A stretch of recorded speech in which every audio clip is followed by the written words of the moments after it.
vamos a utilizar, bueno, ya está, listo. Ok, entonces vamos a hablar un poco sobre lo que es una base de datos, qué es un dato en sí, ¿no? Ok, en primer lugar, hay que definir exactamente qué es lo que vamos a nosotros gestionar en las denominadas bases de datos, ¿ok? Tenemos que definir qué es un dato. Los datos son bien conocidos como la colección de hechos en forma de palabras, número e incluso imágenes. Son todo lo que nosotros podemos recolectar en una determinada situación. Por ejemplo, nosotros ahora estamos en un ambiente. En un ambiente, ¿qué datos nosotros podemos recolectar? Por ejemplo, la humedad, la cantidad de calor que emana nuestro cuerpo, etcétera, ¿no? Son datos que nosotros podemos eh, percibir y podemos catalogarlos, ¿ok? Entonces, un dato viene a ser esto, ¿no? Una colección de hechos, ¿ok? Ahora, ¿qué es una base de datos propiamente dicha? Una base de datos viene a ser lo que es un sistema organizado y, ojo, muy estructurado, ¿ok? Que nos va a permitir a nosotros lo que es la gestión, en la cual conlleva el uso del almacén, la gestión y la recuperación de información, pero no solamente estos aspectos, sino que estos se van a realizar de manera eficiente. ¿Esto gracias a qué? Al lenguaje estructurado que maneja, que es SQL, ¿de acuerdo? También una base de datos consiste en un conjunto de datos relacionados entre sí y organizados de tal manera que podamos acceder a ellos, manejarlos y actualizarlos fácilmente. De acá vamos a hablar sobre los tipos de base de datos que podemos encontrar y cómo estos se relacionan entre sí. ¿Ok? Pero primero, nosotros hemos usado Excel en algún momento de nuestras vidas. Incluso muchas personas la utilizan para gestionar su propio trabajo, ¿no? Pequeñas empresas o pequeños emprendimientos que recién están iniciando, ¿no? Entonces, estas personas suelen utilizar lo que es una hoja de cálculo por preferencia, lo que es Microsoft Excel, ¿ok? Para poder guardar sus datos de sus clientes, proveedores, ventas, etcétera, ¿no? Entonces, ¿cuál será la diferencia entre una base de datos y una hoja de cálculo? Tanto las bases de datos como las hojas de cálculo son modos cómodos de almacenar información. El hecho de que yo utilice SQL Server o utilice Excel, eh, si bien el fin es el mismo, ¿ok? Podemos utilizar Excel para almacenar datos y la base de datos propiamente dicha, podemos utilizarlas para almacenar datos también. Estos van a tener ciertas diferencias, como por ejemplo, cómo se almacenan y se manipulan los datos. Obviamente, ambos se utilizan para almacenar datos, pero el cómo se almacena, ahí viene la gran diferencia. Por ejemplo, las bases de datos utilizan un lenguaje estructurado. ¿Para qué? Para que la información que nosotros guardemos tenga cierta estructura. Y ahí vamos a ver, ¿no? Tablas, campos, índices, views, etcétera, ¿no? También para la manipulación de datos. En un Excel es muy fácil perder un registro en sí. No con el hecho de que se borra, sino que tenemos tantas filas que a veces buscar una por una o implementar quizá una función puede a veces ser un poco compleja si es que no manejamos correctamente lo que es Excel, ¿ok? Entonces, en cambio, en una base de datos nosotros podemos realizar la manipulación de los datos de una forma mucho más concisa debido a que los gestores de base de datos nos proporcionan herramientas para nosotros poder realizar estas acciones mucho más rápidas.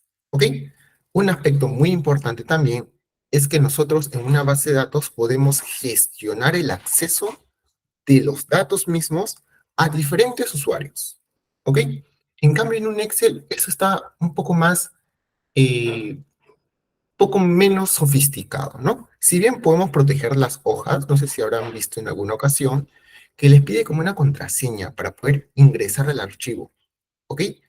Si bien esta contraseña es útil, sin embargo, carece en ciertas situaciones de cierta complejidad en el encriptamiento de la contraseña, ¿ok? O sea, es vulnerable a posibles ataques, ¿de acuerdo?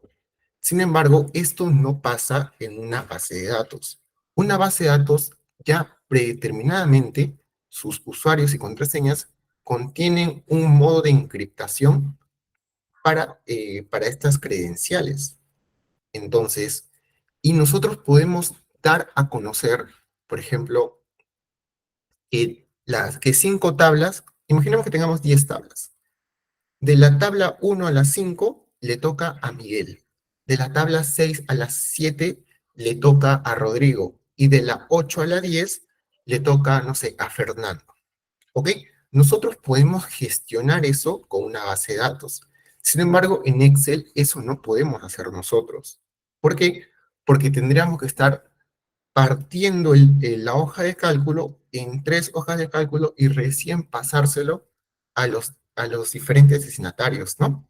Entonces, ahí perdemos, o bueno, no se genera mucho rendimiento a la hora de realizar lo que son la gestión, ¿no? También un aspecto muy importante es cuántos datos nosotros podemos almacenar. Una base de datos propiamente construida puede almacenar millones de datos, ¿no? En sí, no puede o podemos nosotros seguir utilizando mucho espacio o poder agregar más espacio, ¿no? Podemos gestionar también la cantidad de memoria o cómo vamos a trabajar con la memoria, porque recordemos que estos, tanto una base de datos como las hojas de cálculo, trabajan en constante con la memoria RAM. ¿Ok? Entonces, en una hoja de cálculo nosotros no podemos definir cómo se van a trabajar los datos en conjunto con la memoria RAM. Sin embargo, con una base de datos nosotros ya podemos gestionar esos aspectos. Por ejemplo, para uso de un mantenimiento de una base de datos, por lo general se utiliza lo que es la programación paralela. ¿Ok? Este es un término que se utiliza en los sistemas operativos, pero también en el aspecto de la base de datos. Quiere decir que nosotros tenemos 2 tablas. ¿Ok? Si es que fuera una base de datos normal o un Excel, por así decirlo, podríamos indicar, por ejemplo, quiero buscar 100 datos de cada tabla. Entonces, de manera convencional, buscaríamos primero tabla 1, termina tabla 1 y luego tabla 2. Eso es lo que la gestión de memoria RAM nos provee el sistema operativo. Sin embargo, si es que manejamos una base de datos, podemos utilizar lo que se llama hint partition, ¿ok? Que es que tanto la tabla 1 como la tabla 2, cuando realicemos la búsqueda de esos datos que nosotros queremos, se ejecuten en paralelo, ¿ok? Entonces, esa situación no podemos realizarla en Excel o en una hoja de cálculo convencional. Entonces, la base de datos suelen estar más estructuradas, nos proporcionan más herramientas para la búsqueda, para la inserción, eliminación y actualización de data mucho más personalizada. En cambio, las hojas de cálculo, simplemente su mayor fin es real o es almacenar la información de una manera más visual, por así decirlo, ¿no? Porque podemos darle colores, podemos colocar una que otra tabla, colocarlo con un esquema, etcétera, ¿no? ¿Ok? Ahora, no está mal utilizar Excel, pero es para proyectos más complejos o empresas más grandes, es utilizar lo que es una base de datos, ¿no? En cambio, Excel suele utilizarse para pequeños emprendimientos o pequeñas empresas. ¿De acuerdo? Entonces, ahora vamos a ver los tipos de base de datos. Nosotros vamos a trabajar con una base de datos relacional. Quiere decir que los elementos de la base de datos se van a organizar tanto en un conjunto de tablas como columnas y filas. ¿Ok? Vamos a ver, vamos a tener tablas en las cuales se van a relacionar unas contra otras para que todo tenga un funcionamiento más fluido. ¿Ok? También tenemos los tipos de base de datos no relacionales. Se les conoce como no SQL. ¿Por qué? Porque las relacionales se le conoce como SQL. Entonces, no relacional, no SQL, ¿no? Estas manejan datos no estructurados o semi-estructurados y ofrecen una flexibilidad en el esquema de datos. Ejemplos de estos podemos encontrar, por ejemplo, unos bien famosos, ¿no? Que es MongoDB, ¿no? Que es una base de datos no relacional, no SQL, ¿no? Por la parte de relacional, nosotros conocemos muchas. Por ejemplo, MySQL, tenemos SQL Server, Oracle Database, etcétera, ¿no? Ahora, también tenemos base de datos de tipos orientadas a objetos. Estas vienen más recurrente cuando utilizamos, por ejemplo, el lenguaje de programación Python, ¿no? Estas almacenan datos en forma de objetos. ¿Ok? También tenemos el tipo de base de datos que son los grafos, ¿no? Estas están diseñadas principalmente para representar y almacenar relaciones entre entidades mediante grafos, que consisten en lo que es llamados nodos, o sea, las bolitas que ven acá, y los bordes, ¿no? Que son las relaciones que van a tener. ¿Ok? Este tipo de base de datos se suele utilizar mucho en lo que es la gestión de mapas, ¿no? Por ejemplo, Google Maps tiene en cierta parte de su código el uso de una base de datos determinada por grafos. ¿De acuerdo? Ahora, un aspecto importante a la hora de nosotros diseñar una base de datos es utilizar lo que es un paradigma de modelamiento estructurado. Quiere decir, una secuencia de pasos, nada más. ¿Ok? El primer paso antes de diseñar una base de datos es indicar, ¿no? O definir los, los requisitos y análisis. Esta es la base, esta es la fase previa antes de poder realizar algún código, algún gráfico, etcétera. Esta es la parte de análisis. Vamos a analizar qué es lo que va a tener nuestra base de datos, qué funciones vamos a implementarlo, qué tablas vamos a crear. Por ejemplo, si vamos a utilizar triggers, vamos a utilizar cursores, vamos a utilizar procedimientos almacenados, etcétera, ¿no? Es la parte de análisis, ¿ok? ¿De qué va a tratar mi base de datos prácticamente? Posteriormente, vamos a ver lo que es el modelado conceptual, únicamente cómo se van a relacionar las tablas principales, ¿de acuerdo? Luego tenemos el modelado lógico. En el modelado conceptual utilizamos lo que son la cardinalidad, ¿no? La cardinalidad de relaciones, ¿ok? En el modelado lógico utilizamos la cardinalidad de relaciones también, pero también utilizamos grafías para definir las relaciones. Posteriormente tenemos en el diseño físico que ya es más la implementación, ¿ok? De qué aspecto va a tener la base de datos. Ahí es donde nosotros ya definimos, por ejemplo, la longitud de los valores, vamos a definir cuánta memoria vamos a utilizar, los archivos log, dónde se va a ubicar la base de datos, por ejemplo, si va a tener archivos temporales, etcétera, ¿no? ¿Ok? La fase número 5 es la implementación y creación de base de datos. Todo lo que ya hemos visto anteriormente en el requisito análisis y en los modelados, lo vamos a aplicar en la implementación, ¿no? Pasar de imágenes de texto, lo vamos a pasar a código, en este caso Transact SQL. ¿De acuerdo? Posteriormente ya se realiza lo que son las pruebas y evaluación, o sea, el testing, ¿no? Y por último, si todo está correcto, se inicia el despliegue y posteriormente el mantenimiento. ¿De acuerdo? Es muy común al ciclo de vida de un software, ¿verdad? Es muy parecido. Ahora sí, eso es como que unos aspectos más básicos, ¿no? Con respecto a lo que es bases de datos. Sin embargo, vamos a centrarnos ahora en el tipo de base de datos y del cual trata este taller, ¿verdad? Para ello nosotros debemos conocer tres términos en especial. El primer término es el sistema de gestión de base de datos, o con sus siglas DBMS, ¿ok? Esta viene a ser una categoría de software que proporciona herramientas y servicios para crear, gestionar y manipular bases de datos, ¿ok? Acá vienen los tipos de base de datos como mal dicho están. Por ejemplo, SQL Server, está MySQL, está MongoDB, está, por ejemplo, también Oracle Database, que es PLSQL, etcétera, ¿no? ¿Ok? Ahora, dentro de este sistema de gestión de base de datos, nosotros vamos a poder encontrar sistemas de gestión de base de datos relacionales, por eso la R acá, y también no relacionales. ¿Ok? Las no relacionales, ¿con quiénes se complementan? Con las bases de datos no relacionales, obviamente, ¿no? ¿Ok?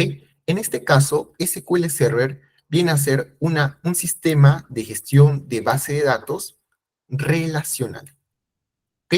SQL Server no es una base de datos, no es un tipo de base de datos. SQL Server, ¿qué es?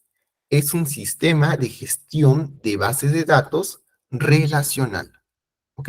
Es un sistema completo en el cual nosotros vamos a tener muchas bases de datos, las cuales o, bueno, son de tipo relacional. ¿Ok? En las cuales nosotros vamos a poder gestionar todas estas bases de datos. ¿Ok? Su función principal de este sistema de gestión de base de datos relacional es administrar la base de datos relacionales, almacenando, recuperando y gestionando los datos. ¿Ok? Ahora, es importante destacar que si bien nosotros podemos utilizar SQL Server, podemos utilizarlo a través de lo que es una terminal, ¿no? Nosotros podemos utilizar SQL Server o cualquier sistema de gestión de base de datos relacional o no relacional mediante lo que es una terminal. Sin embargo, es muy usual utilizar lo que es un Management Studio. ¿Ok? En este caso, SQL Server tiene su propio Management Studio, que es SQL Server Management Studio, ¿no? El cual nos va a proporcionar a nosotros, eh, bueno, nos va a facilitar, ¿no? El desarrollo, la administración y el mantenimiento de base de datos en SQL Server, nada más, a través de lo que es una interfaz gráfica y herramientas integradas. ¿Ok? Para ser más conciso, ¿no? SQL Server que viene a ser un sistema de gestión de base de datos, pero relacional. ¿Ok? Y para utilizar SQL Server con un entorno gráfico, o sea, utilizando un software para poder nosotros ver gráficamente las bases de datos, necesitamos utilizar SQL Server Management Studio. ¿Ok? Entonces, tenemos que tener instalado SQL Server y el Management Studio para poder utilizar SQL Server, Microsoft SQL Server, ¿no? Por ejemplo, para la instalación no es muy complicado, la verdad. En primer lugar, necesitamos Microsoft SQL Server. Podemos escoger la versión 2022 de preferencia, porque tiene herramientas mucho más especializadas. Sin embargo, si es que nuestro ordenador o bueno, no tenemos los requerimientos necesarios, o tenemos una computadora, un ordenador que no tiene muchos recursos, pueden optar también por las versiones anteriores, como la 2019, que si bien no es tan pesada, complementa mucho el aprendizaje también, ¿no? No quiere decir que una versión es mejor que la otra.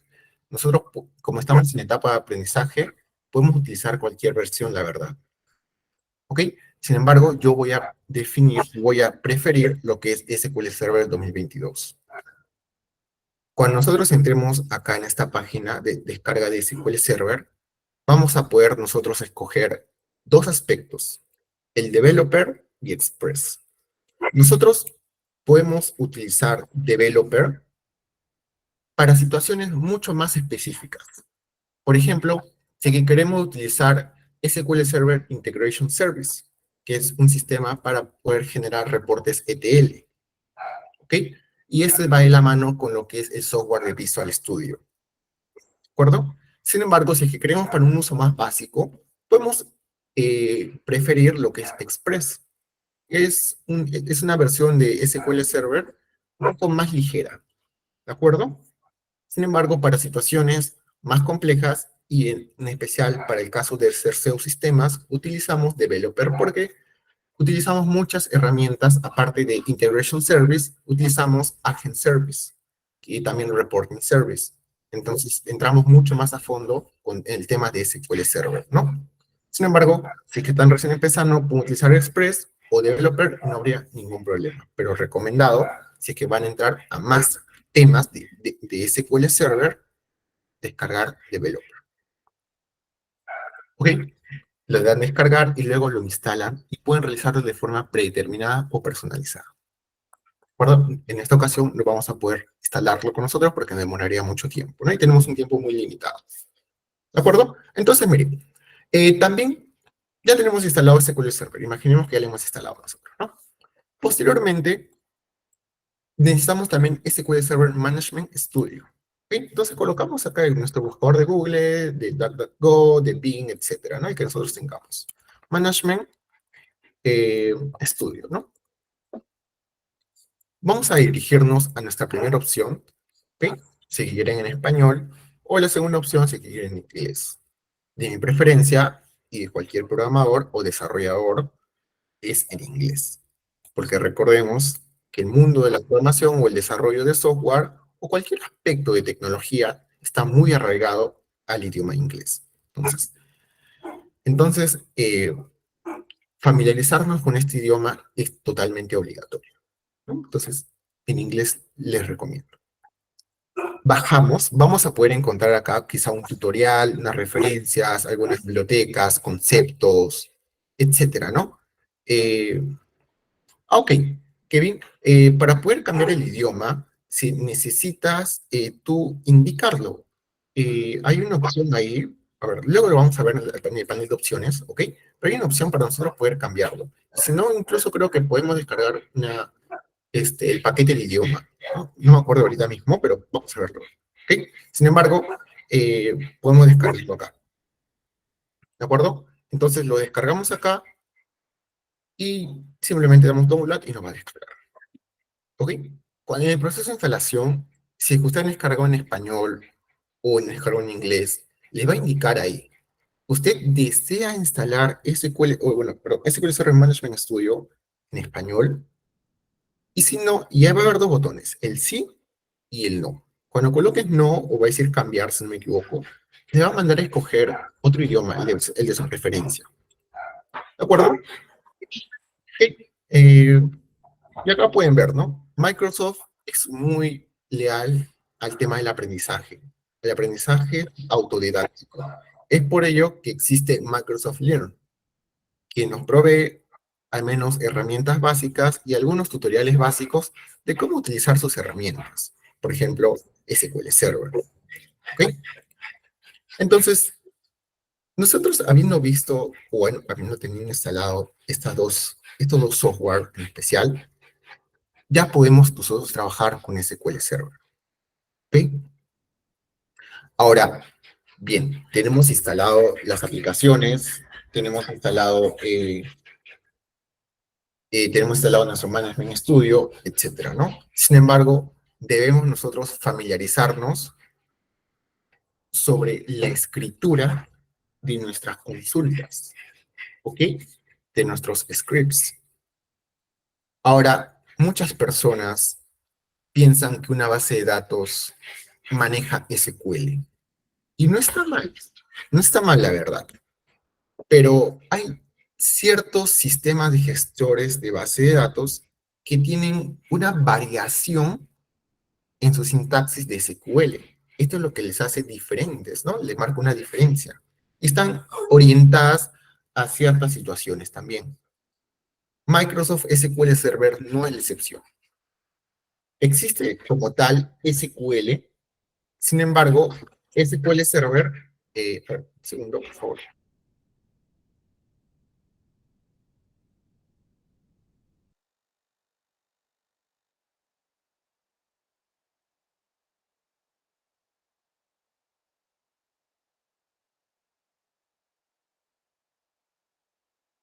Ok, me disculpo.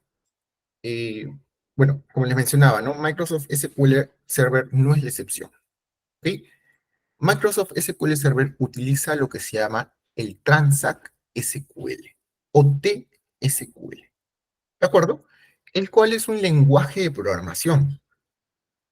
Quizá muchos se sorprendan por esto, pero sí, SQL es un lenguaje de programación, ¿ok? Bueno, Transact SQL es un lenguaje de programación específico desarrollado por Microsoft y este está utilizado para interactuar con base de datos en Microsoft SQL Server, únicamente en Microsoft SQL Server, ¿ok? Esta es una extensión del estándar SQL, con funciones adicionales que permiten realizar operaciones más complejas y avanzadas dentro del SQL Server. Así como existe Transact SQL, que maneja SQL Server, existe también el llamado PL-SQL, que utiliza Oracle Database, que obviamente lo utiliza la empresa o gestiona la empresa de Oracle, ¿no? Que lo ha desarrollado. ¿Ok?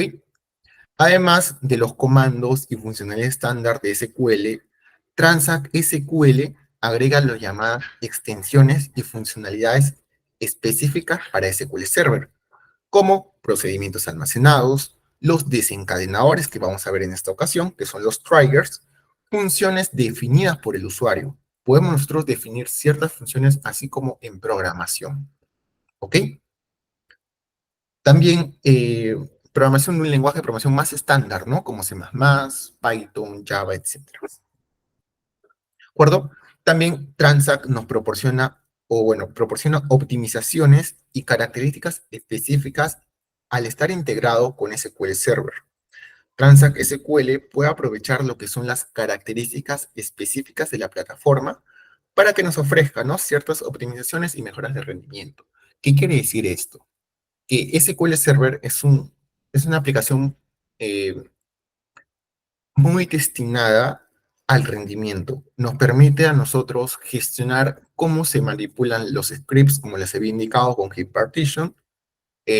Podemos también determinar cuánto espacio vamos a utilizar en nuestra base de datos como máximo, etcétera. Si bien son características que también incluyen otros gestores de base de datos, sin embargo, en Transact SQL estas son sus mayores virtudes debido a que agrega eh, más atributos a estas funciones. ¿Ok? Bueno, otro principal aspecto es cómo nosotros utilizamos los tipos de datos en Transact SQL. Acá los que conozcan MySQL por lo general se suelen tener como un pequeño problema, ¿no? Porque en MySQL por lo general no utilizamos declare, ¿no? Simplemente colocamos el tipo de dato y la variable, ¿no? ¿Ok? Entonces, sin embargo, vamos a encontrar varios tipos de datos. Vamos a encontrar los enteros, que tenemos al big int, tenemos al int, el predeterminado por defecto, el small int y el tiny int. ¿Ok? Estos van a variar, obviamente, en el tamaño de los bytes que tienen. ¿Ok? Siendo el int el que por preferencia de la cantidad de personas y la cantidad de proyectos, la verdad. Porque no hay proyecto tan chiquito como por utilizar TinyInt y SmallInt. Y no hay proyecto tan grande como por utilizar BigInt, ¿no? En situaciones quizá muy específicas, sí sería utilizarlos, ¿no? Pero por lo general para proyectos más convencionales se suele utilizar int de entero, el cual son números enteros de 4 bytes. ¿Ok? Nosotros, ¿cómo declaramos un tipo de, una variable? ¿No? Vamos a utilizar lo que es declare, ¿de acuerdo? Vamos a indicar el arroba, muy importante, el nombre de nuestra variable y posteriormente el tipo de dato de la variable. Que en este caso, entero. Así es como nosotros podríamos declarar una variable. ¿Ok? Vamos a tener también decimales y flotantes. Quieren decir números que contienen decimales, ¿no? ¿Cuál es la diferencia? En la cantidad de dígitos que nosotros podemos almacenar. Y también que los decimales es de gestión más precisa. ¿Por qué? Porque en los números decimales, en decimal al menos, nosotros tenemos dos argumentos, la P y la S. Les indica el número, bueno, el total de dígitos, y la S dígitos a la derecha después de la decimal. Nosotros podemos colocar 15 decimales, 20 decimales, 30 decimales, etc. ¿Ok? En cambio, el float viene a ser algo más estándar. ¿De acuerdo? Por lo general se utiliza el decimal, la verdad. El float ya no se suele utilizar mucho. Al menos yo no he visto en sistemas en los cuales yo trabajo, no he visto que utilicen float hace muchos años. Entonces, es más recurrente ser más precisos o las empresas en sí te demandan más precisión a la hora de realizar un código. Entonces, decimal es por excelencia este tipo de, para generar valores decimales por excelencia, ¿no? Ok, también tenemos caracteres y cadenas. Por ejemplo, el char para poder generar una cadena de caracteres de longitud fija, el varchar, cadena de caracteres de longitud variable, ¿ok? O sea, el char, si es que nosotros marcamos 4 como, eh, como su longitud, sí o sí nuestro campo debe tener cuatro valores. No puede tener 3 nada más. No, te va a marcar un error ahí, ¿no? En cambio, el varchar, si tú le mencionas 4 acá, lo que tú ingresas puede tener uno, puede tener dos, y ya. No es necesario que tengas todos completos. ¿Ok? Esa es la diferencia. También tenemos el tipo text, que es tipo de dato para almacenar texto largo, ¿no? Como para las descripciones. Acá también, creo que no lo agregué. Acá también vamos a encontrar lo que se le conoce como el nvarchar. ¿Ok? Ahora, ¿qué es nvarchar? Es muy usual en muchas bases de datos ver lo que es el nvarchar. Nosotros, mire, vamos a ver un ejemplo acá en mi ordenador. Voy a crear una carpeta, mire, y voy a crear un archivo, un bloc de notas, ¿ok? Que se llama número de documento de texto. Mire, los espacios con todo y espacio normal. Sin embargo, mire, si yo coloco acá, por ejemplo, un asterisco o un slash, ¿qué es lo que me aparece? Los nombres de archivo no pueden contener ninguno de los siguientes caracteres. Slash, el slash invertido, dos puntos, por ejemplo, el asterisco, el sin interrogación, etcétera. Estos, estos caracteres, ¿qué vienen a ser? Vienen a ser caracteres Unicode, ¿ok? Entonces, cuando nosotros estamos obligados a almacenar ese tipo de caracteres Unicode, utilizamos lo que es nvarchar. Utiliza o se utiliza para caracteres Unicode, ¿ok? En ese tipo de situaciones, nosotros utilizamos nvarchar. Va a soportar ese tipo de datos. En cambio, si los varchar no soporta, simplemente es una cadena de caracteres más, más estándar, ¿no? ¿Ok? Letras, puntos, no sé, espacios, guiones, etcétera, ¿no? Pero por lo demás, no. ¿Sí? En cambio, los nvarchar se aceptan Unicode. ¿Ok? Luego tenemos para las fechas y las horas. Es muy usual en el tema de auditorías, por lo general.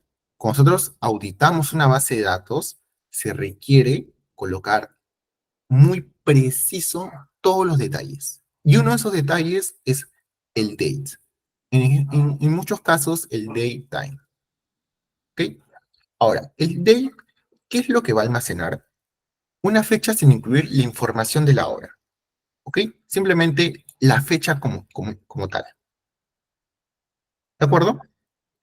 El time va a almacenar una hora del día sin incluir la información de la fecha. ¿Ok? Simplemente la hora. ¿Ok? En cambio, el day, si combinamos day con time, que es la fecha más la hora, ¿qué tenemos? Daytime, que nos va a almacenar la fecha con la hora. ¿Sí? Ahora, acá tenemos que hablar sobre algunos estándares. Es muy usual en nosotros en el aspecto del desarrollo de software o el desarrollo de base de datos o los conocidos como los DBA, ¿no? Los Administrator de Database, ¿no? eh, utilizar muchas normas ISO. ¿Qué es una norma ISO? Son como estándares, son como reglas que nosotros debemos seguir para mantener nuestro código de la forma más convencional o con mejores prácticas a la hora de nosotros poder mostrarlo, ¿no? Porque recordemos que cuando nosotros desarrollamos un código, nosotros lo utilizamos para nosotros. Perdón, redundante suena, ¿no? O sea, lo utilizamos y como nosotros lo creamos, lo entendemos. Sin embargo, no sé si les ha pasado que en el colegio o en algún otro aspecto, que ustedes muestran un trabajo propio de ustedes a otra persona y la otra persona como que se queda pensando mirándolo, como tratando de descifrar qué es lo que has hecho en esa hoja, en ese documento, etcétera, ¿no? ¿Por qué?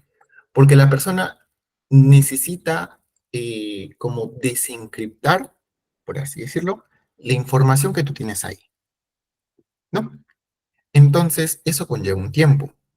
Entonces, si es que está desordenado lo que nosotros estamos mostrando, ¿le va a llevar o no le va a llevar más tiempo?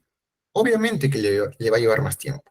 Sin embargo, si es que ambas personas, eh, por ejemplo, manejan como una cultura o una forma de escribir similar, utilizando un estándar, ¿qué es lo que va a pasar? La persona que va a entender el código o está leyendo el código por primera vez, lo va a entender mucho más rápido. Entonces, ahí entran las normas ISO, ¿ok? En especial, la norma ISO 8601, que especifica el formato estándar para representar lo que son las fechas y las horas, ¿ok? Ahora, también tenemos, por ejemplo, también los tipos booleanos, los tipos binarios. A ver, ¿me permiten un segundo, por favor? Estoy recibiendo una llamada urgente.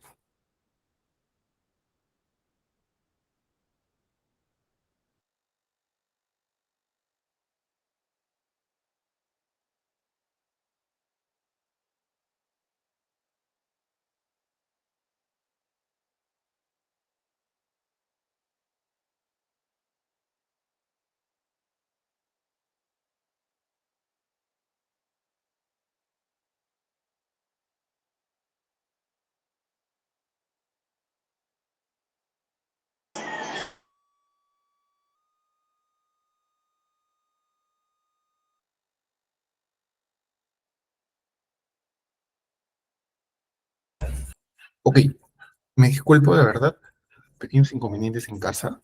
A ver, creo que había una pregunta. Eh,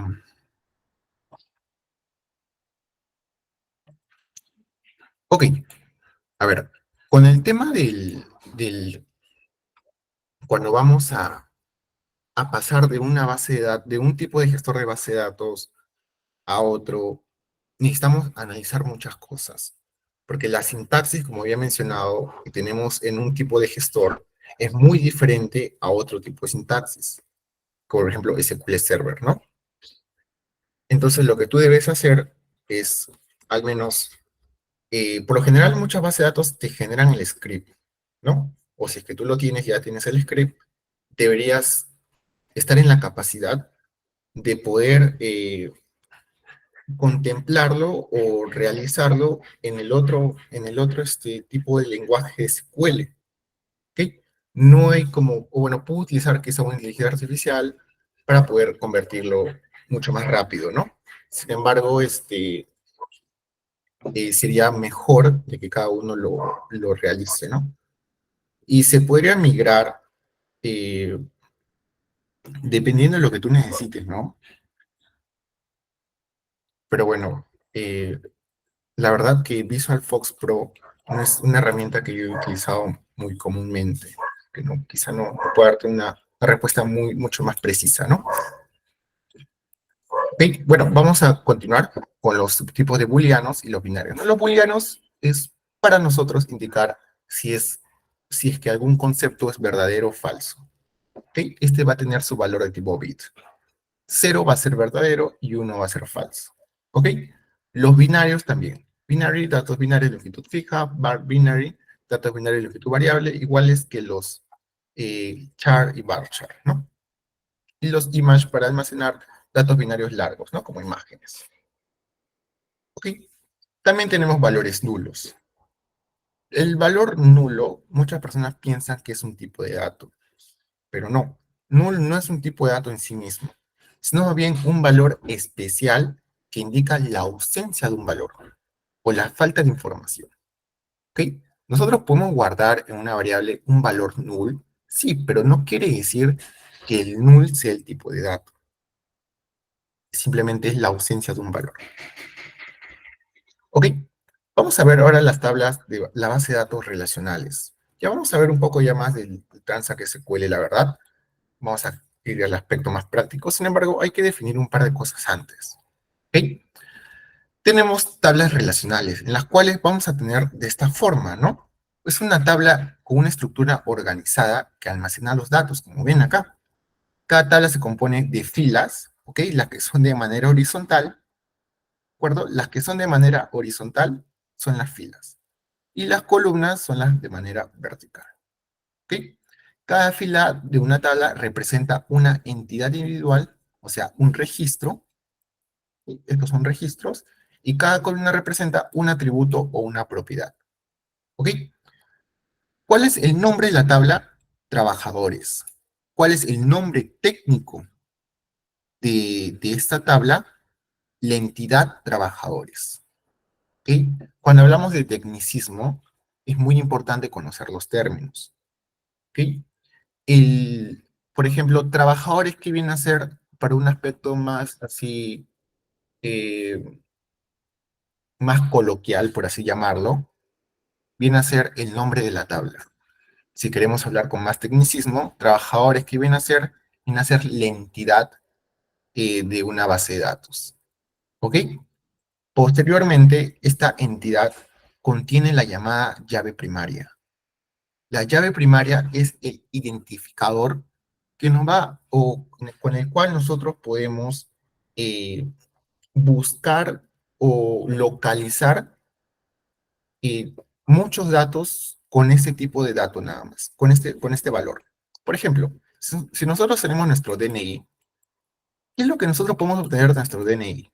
Los nombres, podemos obtener los apellidos, ¿no? Podemos obtener el domicilio de donde vivimos, etcétera, ¿no? ¿Ok? Entonces, el DNI, ¿qué viene a hacer?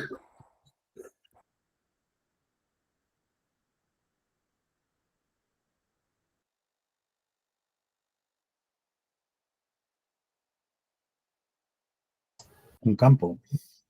Sí, perdón, había Una quizá, primary key. exactamente, ¿no? El DNI viene a ser un primary key, ¿verdad? Porque con este primary key nosotros podemos acceder, o bueno, localizar muchos otros atributos, muchos otros datos, ¿no? Por ejemplo, el nombre, apellido, domicilio. ¿Ok? En este caso, con el código, si nosotros tenemos el código, podemos obtener el nombre, la edad, el sexo y el teléfono de un trabajador, ¿verdad? Y todos estos en conjunto que vienen a llamarse registros, filas o tuplas. ¿Ok? Ahora, las columnas propiamente dichas se les llama atributos. Sin embargo, les podemos llamar también campos. Por ejemplo, el atributo de código. O código es un atributo de trabajadores. Nombre es un atributo de trabajadores. La edad es un atributo de trabajadores. Sexo, teléfono también lo son. ¿De acuerdo? No es muy complejo, ¿no? Y la llave primaria, como habíamos mencionado, ¿no? Es un atributo que identifica de manera única. Esto es un aspecto muy clave, ¿no? Las llaves primarias tienen dos características, de que son únicas e irrepetibles, ¿no? También que son no nulas. Esos son sus dos aspectos, son únicas y no nulas. No puede haber dos llaves primarias iguales, igual que nuestro DNI, ¿no? No puede existir otra persona con el mismo número de DNI que nosotros, ¿no? O por ejemplo, si nosotros somos estudiantes, no existe dos personas con el mismo código de estudiante, ¿ok? Son cuestiones únicas y no existe una persona sin DNI. Quizá en situaciones excepcionales sí, ¿no? Pero por lo general, no debería existir una persona en el territorio peruano, al menos acá, que no tenga DNI, ¿verdad?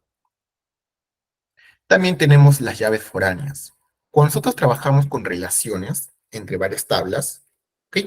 Es muy usual trabajar con muchas tablas, ¿no? Con una base de datos relacional, por eso se le llama. Por ejemplo, nosotros tenemos acá una tabla de alumnos y una tabla de cursos, ¿ok? Si es que nosotros quisiéramos realizar un reporte de notas, nosotros de la tabla alumnos tenemos la información de los alumnos. También tenemos la información de los cursos, ¿ok? Y también nosotros quisiéramos tener un reporte de matrícula. Por ejemplo, ¿qué alumno se ha matriculado en tal curso? ¿Y cuánto ha sacado? ¿No? Y es por ello que, miren, por ejemplo, en esta nueva tabla vamos a obtener únicamente los códigos. ¿Ok? Por ejemplo, el código A, el código de alumno, y miren, viene a ser el mismo de acá, si se dan cuenta. Código A con código A. Esta es una característica de las llaves foráneas. ¿Cuál es? De que el campo se va a repetir en ambas tablas, ¿no? Uno de esos campos es la llave primaria, ¿ok? Viene a ser el primary key, el que se va a relacionar con otro campo que no es primary key. En este caso, código A no es primary key. ¿Por qué? Porque de esta tabla, ¿cuál es el primary key? El ID, ¿ok? También, por ejemplo, tenemos acá el código. También necesitamos el código C, el código de curso. Como vemos acá, ¿no? Este es un campo que se va acá y se vuelve a repetir, ¿no? Código C en esta tabla que viene a ser el primary key, ¿verdad? Y en esta otra tabla que viene a ser únicamente un campo más, un atributo más, ¿no? Entonces, llave primaria y esta es una foreign key, ¿no? Esta también es una foreign, una llave foránea. FK, FK. ¿De acuerdo? ¿Qué es lo que pasa? Si yo tengo el código de un alumno, por ejemplo, el 111, que es este de acá, yo puedo obtener sus demás datos, por ejemplo, el apellido, el nombre, la edad y el correo. Pero no es necesario que yo coloque todos estos campos. No es necesario. Sino, lo único que yo debo colocar que es el código. Y si yo sé el código, sé los demás datos. ¿Ok? ¿Por qué? Porque apellidos puede haber muchas personas con el mismo apellido, muchas personas con el mismo nombre, muchas personas con la misma edad. Pues el correo puede ser que no, ¿no? Pero sí con esos otros aspectos, ¿no? Incluso el correo también es un candidato, ¿no? A llave primaria. Ese también es un candidato a llave primaria, ¿verdad? Porque los correos también son irrepetibles. Entonces, por ejemplo, si estamos manejando mensajería, el correo vendría a ser una llave primaria, ya no el código. Entonces, así es como vamos a poder verlos, ¿no? Tenemos llaves primarias y las llaves foráneas, que son las que se van a relacionar con las llaves primarias de otras tablas. ¿Ok? Y con eso vamos a obtener, ¿no? Por ejemplo, código A. ¿Quién es? El alumno Martín Gabriel.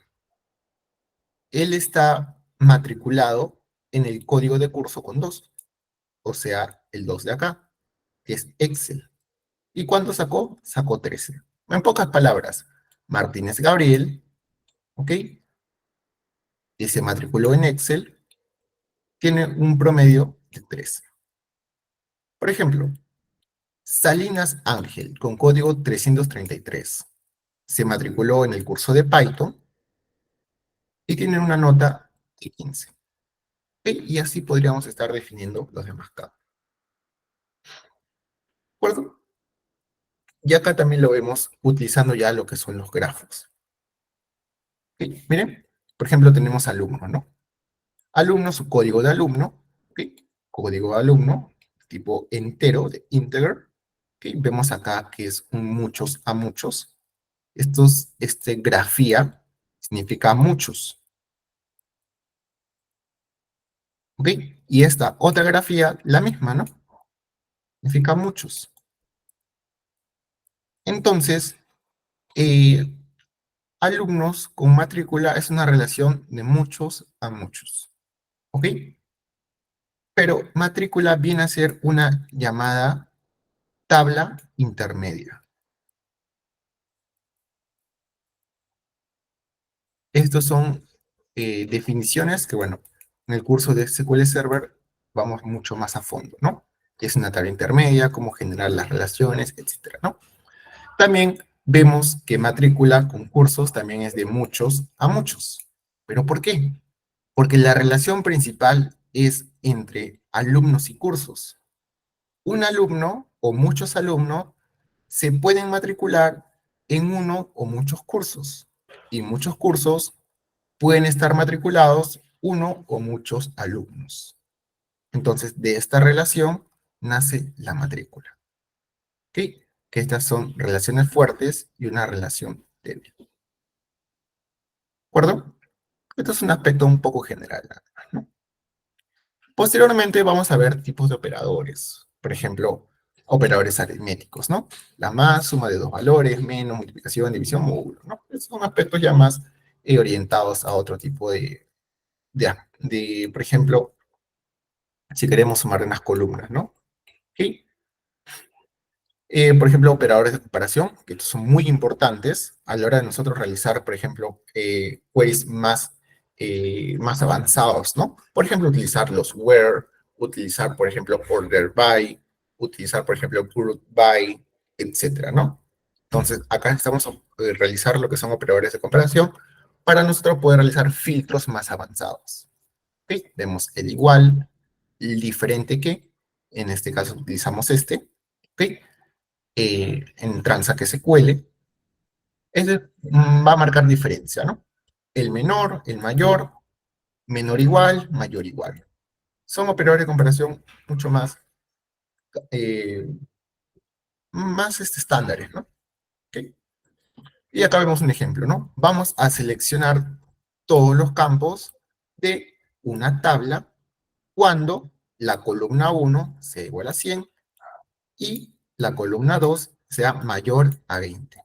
O utilizamos el operador de comparación, ¿okay? De igualdad, ¿verdad? Y utilizamos el de mayor que, ¿de acuerdo? Y como hemos visto, también utilizamos lo que es un operador lógico, ¿de acuerdo? En este operador lógico nosotros vamos a poder determinar o utilizarlo para unir varias consultas o unir varios filtros, ¿ok? Por ejemplo, el AND, no, el AND, el OR y el NOT, ¿no? ¿Sí? Tenemos luego operadores de concatenación de cadenas, por ejemplo, de esta forma, ¿no? Cuando nosotros queremos quizá utilizar un print, porque sí, en SQL Server también podemos aplicar un print, y esto se utiliza al menos con las transacciones, ¿ok? Que también vamos a verlas. Luego vamos a ver operadores de comprobación nulos, si es nulo o no es nulo. Esto más que nada se utiliza antes de realizar cierta acción. Por ejemplo, en la eliminación de un campo. Antes de que nuestra consulta o nuestro script de eliminar tal valor funcione, ¿qué deberíamos verificar? De que si hay o no hay un valor, ¿verdad? Es como cuando nosotros vamos a comprar. Queremos comprar, no sé, medio pollo, ¿no? Entonces, ¿qué hacemos nosotros? Verificamos si es que tenemos dinero en nuestra cuenta bancaria, ¿verdad? Entonces, la misma, ¿no? Necesitamos realizar verificaciones antes de realizar cierta acción. Y, y esta lógica se aplica mucho en el script avanzado, porque de acá viene el tema de auditorías, ¿de acuerdo? Entonces, mucho ojo con esto. Ahora sí, las categorías de sentencias SQL. Vamos a tener 4 categorías. Las DDL, ¿ok? Las DML, las DCL y las TCL. Las DDL es lenguaje de definición de datos, ¿no? Acá nosotros vamos a poder crear, alterar y eliminar objetos, ¿ok? Objetos. Vamos a colocarlo más bonito. Vamos a colocar acá, que saco el borrador. Porque acá hay que hacer mucha precisión. Muchas personas no lo dicen directamente, pero acá vamos a poder realizar todas estas acciones, pero vamos a poder realizar las acciones únicamente objetos de base de datos, ¿ok? Los conocidos como los DBO,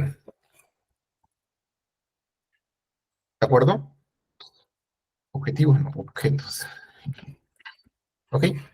Vamos a poder realizar este DDL de Create Alter Draw a objetos de base de datos, los conocidos DBO, ¿ok? También tenemos lenguaje de manipulación de datos, pero esto va más acorde al tema de tablas, ¿ok? Más que nada en tablas o en tables, ¿no? Nosotros vamos a poder seleccionar una tabla, insertar datos de una tabla, actualizar datos de una tabla y eliminar datos de una tabla. El delay y el drop, si bien son para eliminar, el delay es en torno a las tablas y el drop es en torno a objetos de base de datos. ¿Sí? Recordemos que las tablas son objetos de base de datos. ¿De acuerdo? Si es que yo quiero eliminar todos los registros de una tabla, yo utilizo delete. Si yo quiero eliminar la tabla, yo utilizo drop, ¿no? Luego tenemos el lenguaje de control de datos, ¿no? Que es grab y revoke, ¿no? También tenemos el TCL, lo que nosotros es muy importante conocer si es que trabajamos con Transact SQL. En el mismo nombre está, lenguaje de control de transacciones, específicamente para Transact de transacciones con SQL Server, Transact SQL. ¿Ok? Entonces, acá vamos a utilizar los llamados commit y los llamados rollback, ¿no? Que es cuando queremos que se guarde sí o sí o que se deshaga un script, ¿ok? Entonces, para la gestión de una base de datos o utilizar lo que son las sentencias DDL, vamos a ver el create y el drop. Por ejemplo, si queremos crear una base de datos, utilizamos la sintaxis de esta forma. Create database. Hay una convención, es la que por lo general yo utilizo, que es los nombres de las consultas, por ejemplo, create database. Si bien lo podemos realizar en minúscula, se recomienda utilizarlo en mayúscula, como una convención. Sea mucho mejor también de forma visual. Esto es algo que siempre recomiendo, porque cuando esté en minúscula, por lo general, en algunas ocasiones generan ciertas confusiones, la verdad. ¿De acuerdo? Entonces, esta es la estructura, ¿no? Create database y el nombre de la base de datos. Si queremos crear una tabla, ¿por qué utilizamos create en una tabla? ¿Por qué? Porque la tabla es un objeto de base de datos. Y los DDL, como create, se utilizan en objetos de base de datos, ¿se dan cuenta? Entonces, utilizamos create table y el nombre de la tabla. Y acá colocamos el nombre de la columna, el tipo de dato, el nombre de la columna, el tipo de dato, el nombre de la columna y el tipo de dato. ¿Ok? El drop también de la misma forma. Cuando queremos eliminar una base de datos, drop database, se dan cuenta, mire, esto es lo que siempre yo indico, ¿no? Si yo coloco create, ¿ok? Que es DDL, yo tengo que colocar después el nombre del objeto, ¿ok? ¿Qué objeto voy a crear? Una base de datos. Entonces, nada más, create y el nombre del objeto que voy a crear, create database. Quiero crear una tabla, create table. Quiero crear un procedimiento almacenado, create procedure. Quiero crear un trigger, que es otro objeto, create trigger. Quiero crear una función, create function, ¿no? Entonces, empieza así, create o drop o alter, y luego el tipo de objeto que yo voy a manipular. En este caso, por ejemplo, drop database. Quiero eliminar un objeto de tipo base de datos, ¿no? Y luego indico el nombre del objeto. Nada más, no es muy complicado. Quiero eliminar una tabla, ok. Drop table. Y el nombre de la tabla. Quiero eliminar un esquema, drop scheme, ¿no? Y pongo el nombre del esquema. Quiero eliminar un login, drop login, ¿no? Y el nombre del login. Como ven, es el, el, el, este, el DDL, ¿ok? el tipo de objeto y el nombre del objeto. Suficiente con eso y ya. Hay ocasiones, obviamente, que en las tablas requieren más cosas, ¿no? Pero por lo general es create table y el nombre, ¿no? Para alter sí ya empieza un poquito las cuestiones, ¿no? Por ejemplo, quiero modificar una base de datos, alter database, el nombre de la base de datos, modify name, ¿no? Quiero cambiarle el nombre. Por ejemplo, alter login, ¿no? Si es que yo quiero generar un nuevo login para que se ejecute y no se tenga ciertos permisos, ¿no? Alter login, nombre del login, with password, igual a no password, ¿no? Recordemos esta sintaxis, ¿no? Y también con alter table. Y así vamos a ver, ¿no?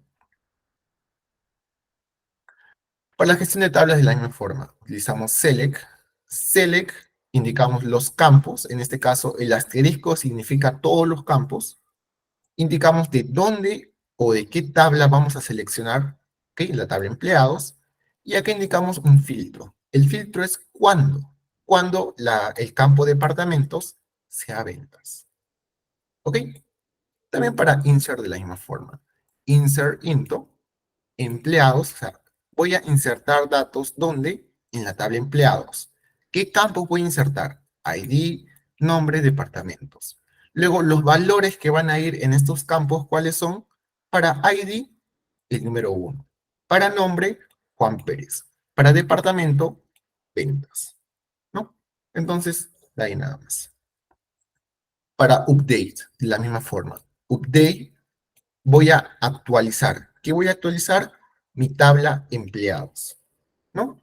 Y acá viene algo importante, el set. ¿Qué viene a ser el set? Set viene a ser al llamado modificar, ¿ok? Set significa modificar. Entonces voy a actualizar mi tabla empleados y voy a modificar el campo departamento cuando sea igual a marketing, o sea, el campo de marketing, para o cuando, este es un filtro ya, el ID, o sea, del empleado, sea igual a 1, ¿no? Por ejemplo, tenemos acá una pequeña tabla, ¿no? Tenemos acá unos dos campos, ¿no? Por ejemplo, tenemos acá el ID, esta es la tabla empleados, ¿no? Employed, ¿no? ID, tenemos el nombre, tenemos, por ejemplo, el apellido, y tenemos el departamento, ¿no? Por ejemplo, el ID 1 y 2. El nombre es, no sé, X, y en este es Y, y en este es P, y este es Q, ¿no? Y acá su departamento del uno, que es, eh, no sé, es finanzas, ¿no? Finanzas. Y el número 2 es ingenierías. Entonces, esta consulta, ¿qué es lo que hace? Voy a actualizar la tabla empleados. Ok, selecciono la tabla empleados. Voy a seleccionar toda mi tabla empleados, toda esta. Ya lo tengo seleccionado. Voy a setear o voy a modificar departamento, el campo departamento, ¿ok? Ok, este es mi campo departamento. Tengo todo esto, ¿ok? Estos de acá los ignoro. Nombres y apellidos los ignoro, ¿ok? Cuando el departamento es marketing, ok. Entonces voy a buscar, o bueno, voy a reemplazar el campo, por ejemplo, sea finanzas o ingenierías, por marketing. ¿Ok? Cuando el ID es 1, ok. Tú quieres reemplazar del campo de la tabla empleados, cuando el ID es 1, quieres reemplazar su departamento por marketing. Ok. El ID, perdón, el campo del departamento del ID 1 es finanzas, pero ahora ¿qué va a hacer? Va a ser marketing, ¿no? Entonces, así es como funciona el update con el set, ¿no? El delay es lo mismo, ¿no? ¿Delay de dónde? De empleados. Voy a eliminar de la tabla empleados el ID número 1. Quiere decir que este campo de acá ya no va a existir, ¿no? Únicamente va a estar el número 2, bueno, el ID número 2. ¿De acuerdo? Entonces, miren, vamos a pasar ya de todo este aspecto práctico, este aspecto teórico, vamos a pasar ya a un aspecto más práctico, ¿ok? Para ello yo voy a utilizar lo que es mi SQL Server. voy a abrir SQL Server. Yo tengo su versión Developer, ¿ok? Y estoy abriendo lo que es SQL Server Management Studio. Se pueden observar acá me indica conectar con server, ¿ok? Voy a conectar mi Management Studio con mi gestor de base de datos llamados SQL Server, ¿ok? Ahora, acá hay algunas cositas que decir, ¿no? Vamos a hablar un poquito nada más. Esto es obviamente en nuestro curso, vamos a poder ver mucho más a fondo, la verdad, que es Analysis Service, Reporting Service, Integration Service, Azure no, pero los demás sí los vemos en el CERCEU, ¿no? En Server Name, nosotros vamos a tener varios servers, ¿no? Por ejemplo, miren, yo he tenido SQL Express anteriormente, pero ahora tengo mi server name que se llama username, que es mi nick de programador, ¿ok? Y el tipo de autenticación yo voy a poder indicarle, ¿no? SQL Server Authentication, Windows Authentication, que es por lo general el usuario que nosotros ingresamos automáticamente, ¿no? Por ejemplo, yo prendo mi ordenador y no necesito ingresar ninguna contraseña, simplemente se prende ya, ¿no? Por eso uso Windows Authentication. Le voy a dar a conectar. Ya me conecta con la base de datos y acá me dice, ok, hay una actualización de tu SQL Server Management Studio disponible. ¿Lo quieres actualizar? En este momento no quiero, ¿no? Entonces lo cierro nada más. ¿De acuerdo? Voy a ver la estructura de acá. Tenemos nuestro Object Explorer, o sea, nuestro explorador de objetos. Todo esto de acá son objetos. ¿Ok? Entonces, nuestro explorador de objetos nos va a indicar qué objetos tenemos acá.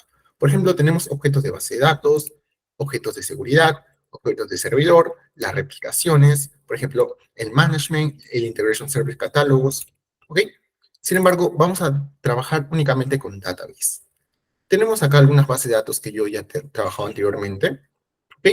Eh, Vamos a crear ahora una base de datos desde cero, pero acá es donde se van a almacenar, database. ¿Ok? Ahora, voy a generar un nuevo query. Un query es un espacio de trabajo donde nosotros vamos a ejecutar nuestro script. ¿Ok? Nosotros podemos abrir un query con este botón que ven acá arriba, que dice New Query, o incluso con el comando de teclas que dice Control más N. Entonces yo presiono Control más N y ya me va a aperturar, como ven acá, un espacio en blanco que es un nuevo query. ¿Ok? El query es muy diferente a un script. Un query es todo el código. En cambio, un script puede ser un segmento de un query. ¿De acuerdo? Un script es una funcionalidad. Por ejemplo, un create table, un delay, un draw, un create, etc. Por separados son script. Script juntos, todos en un solo, puede llamarse un query. ¿Ok? Ahora miren, yo estoy acá en mi tabla, perdón, en mi base de datos llamada master.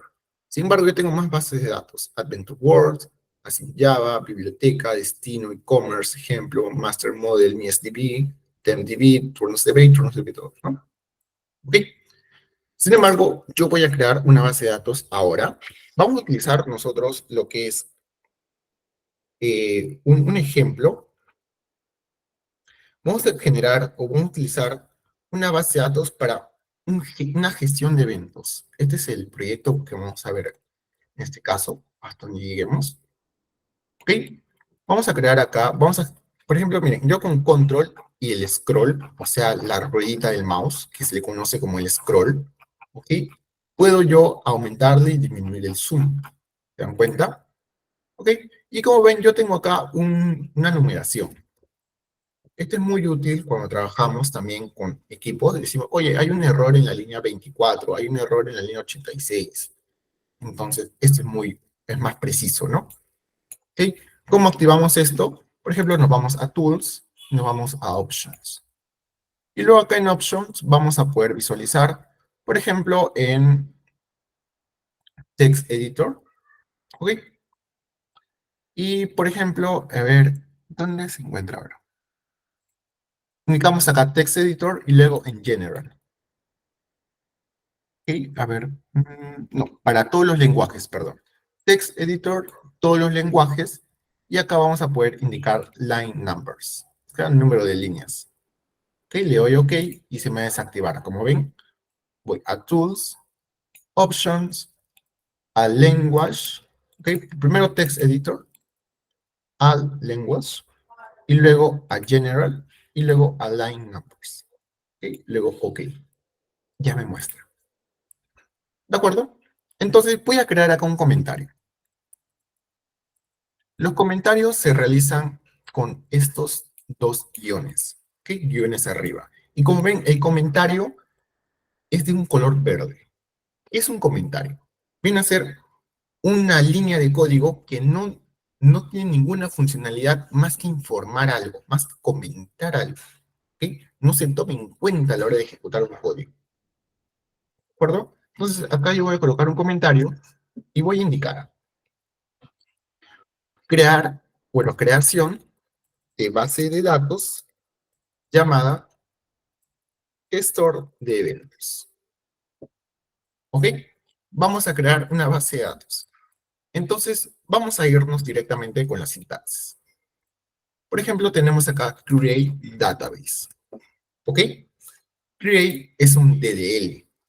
El DDL trabaja con los objetos. En este caso, un objeto de tipo database. Y voy a darle el nombre. Gestor de eventos. ¿Ok? Y también es muy usual indicar lo que es la cláusula Go. Go, ¿para qué nos sirve? ¿O por qué se coloca? Esto es el identificador por excelencia. Bueno, identifica cuando un código de Transact SQL con otros tipos de sintaxis SQL. Transact SQL es el único que utiliza Go. Entonces es una forma de nosotros identificar si es que este es código o no es código Transact SQL. El Go significa que hasta acá llegó esta consulta. O sea, si es que nosotros tenemos muchas consultas acá, create, database, etcétera, quiere decir que todo esto acá, hasta acá terminó. Si es que yo pongo create database, por ejemplo, tal, quiere decir que este de acá es un script aparte. Y este de acá es otro script aparte. ¿Entienden? Si ejecuto todo a la vez, los dos, estoy ejecutando dos scripts a la vez, pero son dos scripts. En cambio, estos dos de acá se puede entender que son dos scripts, sí, pero también si es que lo utilizamos así con el Go, podría ser un solo script. ¿De acuerdo? Es por ello que utilizamos el Go, para indicar que ya terminamos una instrucción. ¿Ok? Voy a crear una base de datos, voy a ejecutarla, y ya, y miren, acá es necesario que cuando nosotros ejecutemos un script, seleccionemos lo que vamos a ejecutar. ¿Ok? Por eso es que yo selecciono. Es muy importante. Selecciono y le doy a Execute. ¿Ok? O también puedo utilizar el comando de teclas que yo utilizo, que es, por ejemplo, el control más E, ¿no? Este me sirve a mí para poder ejecutar el código, ¿no? Para ejecutar el código. ¿De acuerdo? Entonces, miren, voy a hacer ahora, miren, yo ya lo creé. Ya creé la base de datos. Creamos la base de datos, ¿no? ¿Ok? Yo ya creé la base de datos. Ahora, si bien, pero miren, acá me sigue diciendo master. Ok, yo le he creado, pero ahora necesito utilizar la base de datos. ¿Y cómo yo lo utilizo? Con use y indico el nombre de la base de datos. Gestor eventos. Y luego un go, ¿no? Me aparece en rojo, sí, porque acá necesitamos actualizar en Script, pero no es necesario. Simplemente selecciono y le doy control E. Y me dice comando completado satisfactoriamente. Y miren, si me vamos acá arriba, de lo que estaba en master, ahora está en gestor de eventos.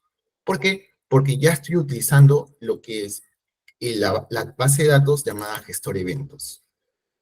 ¿De acuerdo? Y si yo doy acá en database, acá en mi Object Explorer, le doy a refresh, yo voy a encontrar acá mi base de datos, como ven, llamada gestores de eventos, donde dentro encuentro tablas, view, external resource, sinónimos, programaciones, query store, service broker, storage y la seguridad.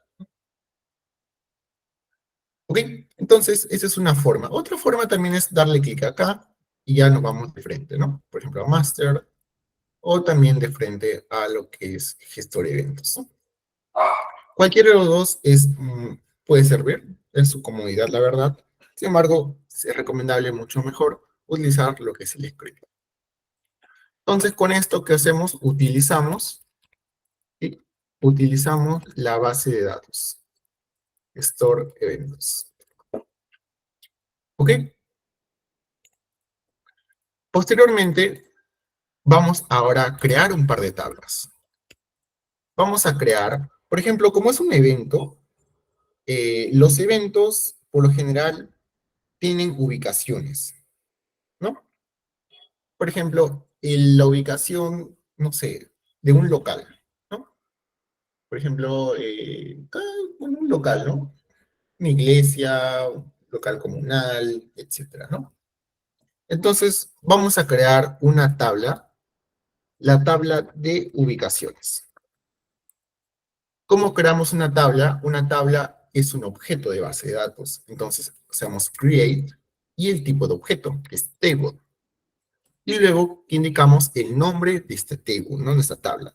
Vamos a llamar ubicaciones. ¿De acuerdo? Abrimos, cerramos paréntesis y punto y coma. Así es como deben hacer. Colocan create table, el nombre, y luego abren, cierran paréntesis y punto y coma. Luego se dirigen en el centro de los paréntesis, le van a dar 1 y 2 enter. ¿Ok? Luego suben, y luego con la tecla que está del botón de mayúscula de su teclado, de su laptop o de su teclado de escritorio, ¿ok? Arriba hay una tecla que se llama Tab. Es la que está arribita de la mayúscula, ¿no? La van a presionar y eso nos sirve a nosotros para dar un salto o darle, que se le conoce como indentación. ¿Ok? Entonces, así vamos a manejar nosotros la sintaxis correcta y la sintaxis visual correcta a la hora de crear las tablas. Entonces, ahora sí, voy a indicar el primer campo, el primer atributo de nuestra entidad ubicaciones. Creamos la tabla ubicaciones o entidad también. ¿Ok? Ubicación. Ubicación ID, que es la cual va a almacenar o va a ser nuestra llave primaria para reconocer todas las ubicaciones. ¿Ok? Esta va a ser de tipo entero, ¿de acuerdo? O sea, quiere decir que vamos a almacenar valores enteros nada más, del 1 al más infinito, ¿de acuerdo? Y posteriormente vamos a indicar que sea identity. ¿Qué es lo que hace identity? Por ejemplo, nosotros tenemos acá, por ejemplo, una ubicación.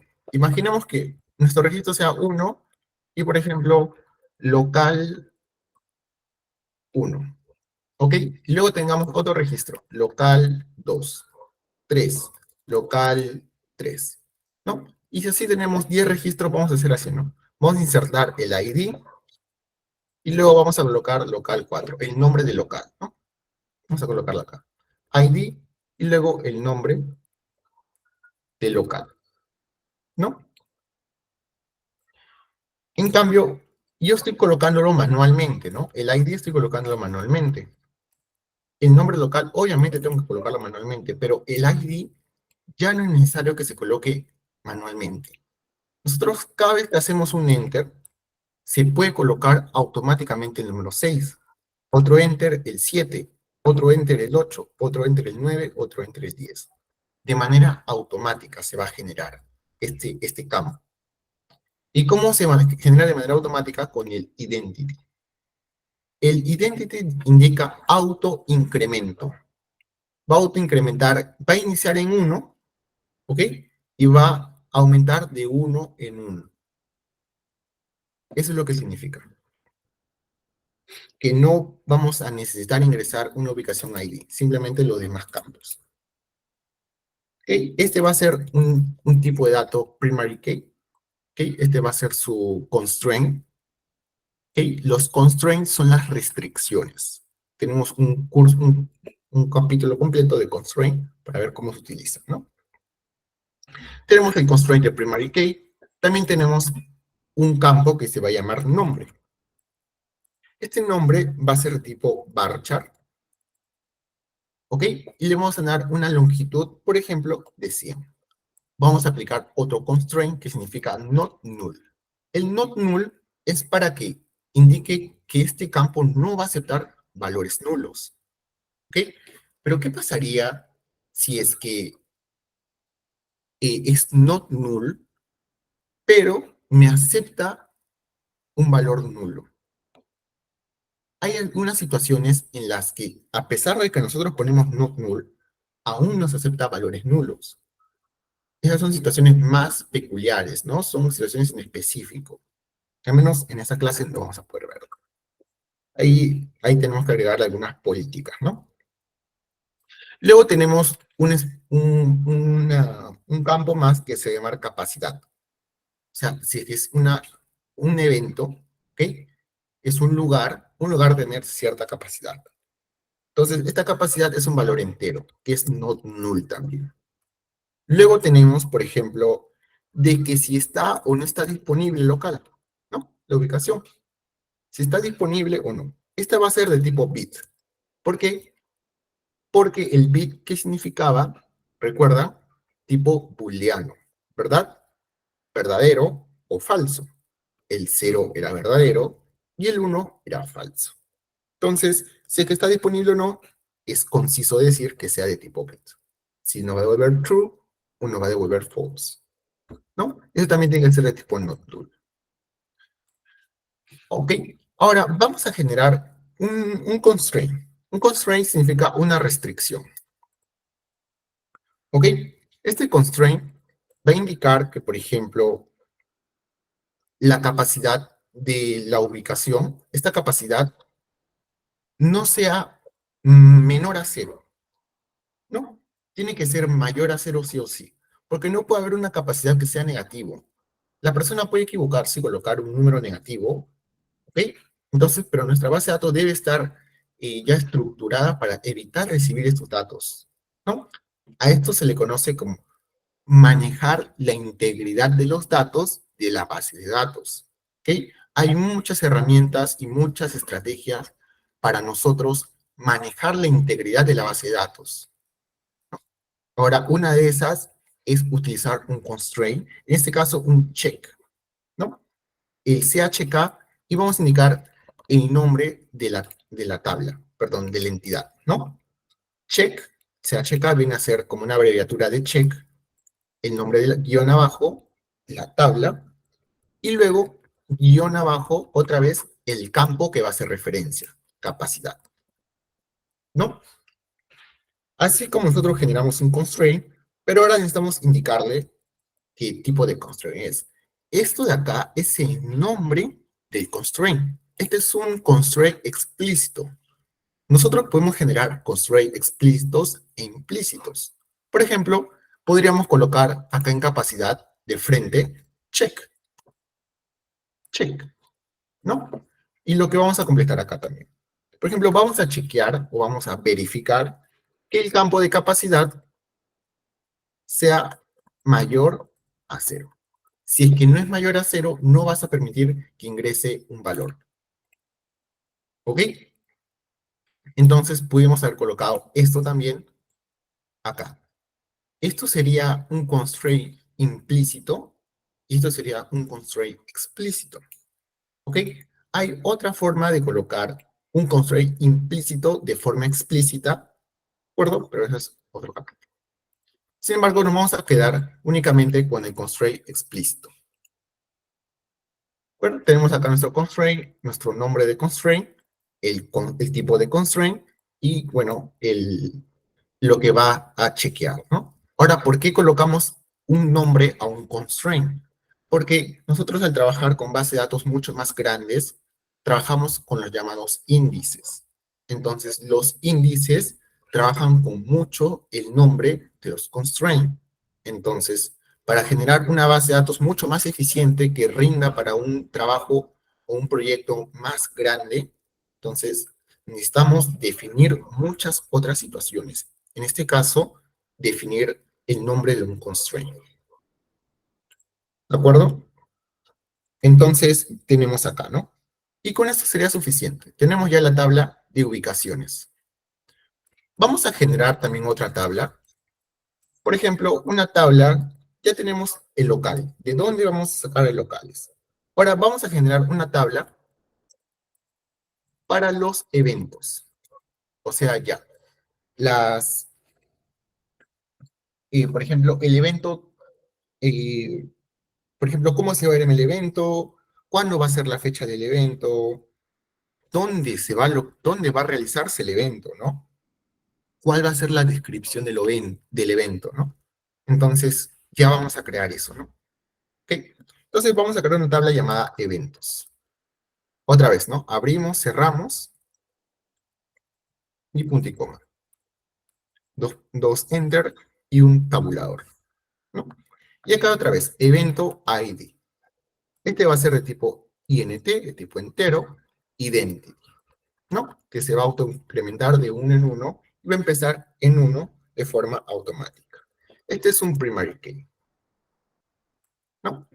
Vamos a indicar también que tenemos un nombre de evento, obviamente, que es varchar, va a aceptar 100 de longitud y va a ser not null, ¿de acuerdo?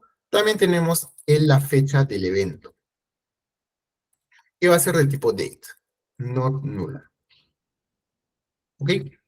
Date porque, al menos en SQL Server, esto nos va a obtener, o datetime también podemos colocar, ¿no? En este caso buscar el date nada más, ¿de acuerdo? Luego vamos a tener ubicación. La ubicación va a ser de tipo entero. Oye, pero ¿por qué? La ubicación no debe ser el nombre de dónde va a realizarse el evento, o por qué me está colocando de tipo entero.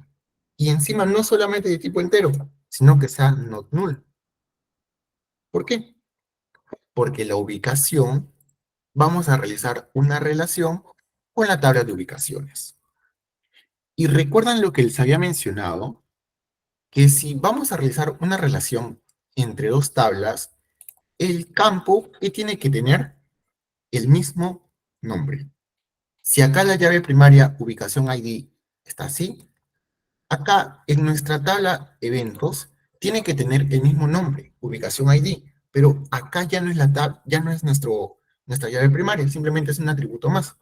Entonces, con esto puedo indicar que voy a hacer una relación entre ubicación ID de la tabla eventos con ubicación ID, que es la llave primaria de la tabla ubicaciones. Quiere decir que voy a obtener el nombre de la capacidad y si está disponible o no con el ID de esta ubicación. ¿Ok? Lo voy a tener un campo más que se llama descripción, que va a ser de tipo varchar también, ¿no? Vamos a indicarle que sea 255, ¿no? O incluso podríamos colocar un tipo text.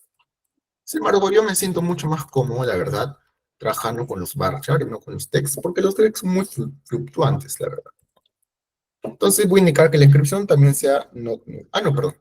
En este caso, el evento no puede tener descripción. Entonces, puede aceptar un valor nulo. ¿Ok? Va a haber ocasiones en que los campos no necesariamente tienen que ser no nulos.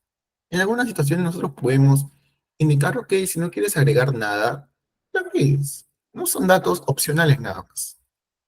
¿Ok? Por ejemplo, qué película te gusta o no sé, qué deporte realizas, si no es nada necesario para la empresa o para la compañía, entonces lo pones nulo, o sea, acepta valores nulos y nada más, no habría ningún problema. ¿Ok? Ahora, acá lo estamos poniendo explícitamente que acepta valores nulos. Si lo quitamos, implícitamente lo considera que también acepta valores nulos. Pero, como les menciono, el código no solamente lo vamos a ver nosotros. Cuando trabajamos, este código, este script, se va a enviar a otra persona, ¿no? Entonces, es mejor ser explícito que decir, bueno, se sobreentiende. ¿Cuántas veces no nos ha pasado que nos han dicho, oye, pero se sobreentiende que debes saber, ¿no? Pero no. En este mundo tenemos que saber de forma muy explícita las cosas que se realizan. Entonces, preferiblemente se coloca que acepta valores nulos. Porque imaginemos que no lo colocó. Entonces, una persona, ¿qué puede pensar? Oye, se olvidó de colocar que acepta valores nulos, o se olvidó de colocar que no acepta valores nulos. Entonces, hay dos posibilidades, ¿no? Entonces, en cambio, si tú colocas null nada más, entonces la otra persona no va a decir, ah, no, quizás se equivocó en colocar not null. No, muy difícil que piense alguien así. Simplemente va a pensar, ah, ok, esto de acá acepta valores nulos. Ya, ¿no? Entonces, hay que tener mucho cuidado con esos aspectos. Ok, ahora ya, tenemos nuestros campos. Ahora sí, vamos a generar la relación, ¿no? Vamos a generar la relación entre la tabla eventos con la tabla ubicaciones. ¿Cómo generamos la ubicación como una llave foránea? Vamos a crear lo que se llama los constraints. Los constraints son restricciones. Tenemos 6 tipos de constraints. Los primary key, los foreign key, tenemos los check, tenemos también los not null, también tenemos, por ejemplo, tenemos dos más, se me han ido en este momento de la mente, pero también, por ejemplo, tenemos también del unique, o sea, que solamente acepta valores únicos, ¿ok? También tenemos, por ejemplo, no me acuerdo exactamente ahorita uno, ¿no? Me falta uno, no me acuerdo ahorita, ¿no? Pero bueno, son 6 en sí, ¿ok? Ahora vamos a generar la relación. La relación en sí se coloca constraint de forma explícita y vamos a colocar FK, que es nuestra abreviatura del tipo de restricción que vamos a crear, que es foreign key, que es llave foránea. Vamos a crear una restricción de foreign key. ¿De dónde? De la tabla eventos. Ok. ¿Con quién? Con ubicación ID. ¿De acuerdo? ¿Se dan cuenta cómo es esto? Colocamos la abreviatura del constraint que vamos a realizar, la tabla a la cual le pertenece, en este caso eventos, y el campo en el cual vamos a realizar. Lo mismo pasó acá, con check, ¿no? La abreviatura de check, el nombre de la tabla, y luego al campo que va a hacer referencia. ¿Ven? Nada difícil. Constraint, tipo de constraint y listo. ¿Ok? Luego, posteriormente, acá sí necesitamos indicarle, ¿no? Si acá necesitamos que sea CHK, es check, necesitamos decirle acá nosotros, ¿no? Ok, este constraint es un foreign key, ¿no? Que vamos a referenciar nuestro campo de ubicación ID. Lo vamos a referenciar con reference, ¿ok? ¿A quién? A la tabla ubicaciones. ¿Y con qué campo? Con su campo de ubicación ID, ¿no? Y luego nada más. Vean qué sencillo es realizar una llave foránea. Nada del otro mundo. Incluso, si queremos hacerlo implícito, así nada más. Foreign key, el campo que vamos a necesitar nosotros, reference, la tabla y el mismo nombre, si se dan cuenta. Es por ello que, por ejemplo, es una buena práctica colocar el mismo nombre en ambas tablas que vamos a realizar lo que es la llave foránea, ¿no? O la relación. ¿Ok? Porque colocamos el nombre del campo, luego la tabla a la cual vamos a relacionarnos, y luego el mismo nombre. ¿De acuerdo? Yo lo voy a dejar con un constraint explícito, la verdad, me gusta mucho esta sintaxis, porque da mucho más confianza. Ahora sí, vamos a crear una base, una tabla más. Vamos a crear la tabla para los participantes. O sea, quienes van a ingresar al evento. Como una lista, ¿no? Oye, ¿estás en la lista del evento? Ah, no, no estoy, sí estoy. ¿Ok? Entonces vamos a hacer un create table y vamos a crear participantes. Como hacíamos, ¿no? Abrimos, cerramos, punto y coma, en el medio, enter.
Sí, en un momento ya se va a volver a conectar, sí, ya tenía un problema respecto a la conexión de internet, sí, no se preocupe, en otro momento ya va a estar nuevamente conectado. Unos minutos, por favor.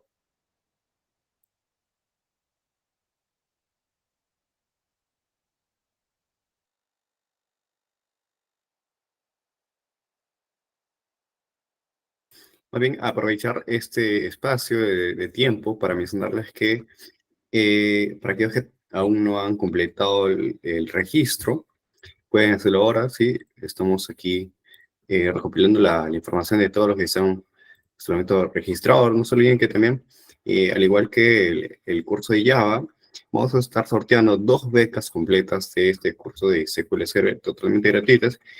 Y claro, que viene incluido con su certificación oficial por parte de la Universidad Nacional de San Marcos, en caso de que aprueben el curso, ¿sí?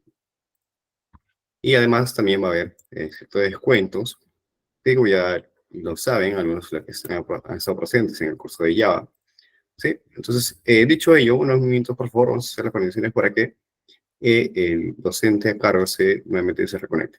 Sí, voy a volver a compartir, a ver, lo que sería el registro, ¿sí? Ahí lo comparto, ahí lo dejo enviado también, ¿sí? Son 2 becas totalmente gratuitas, ¿sí? Que va a ser sorteada al final de la sesión.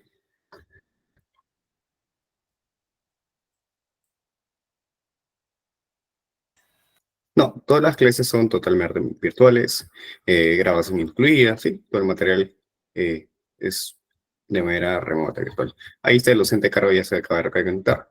Los dejo.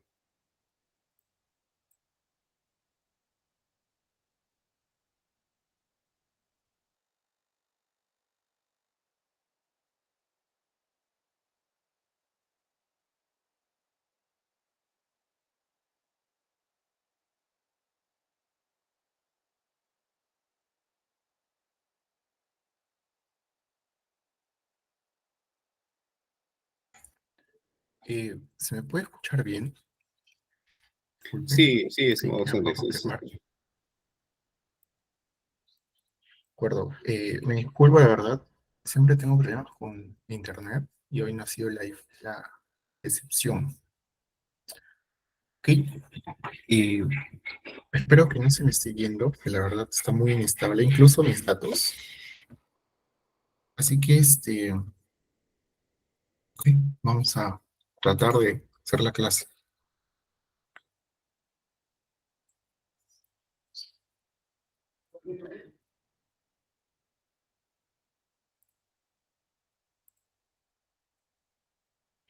Ok, nos habíamos quedado en este aspecto, la verdad.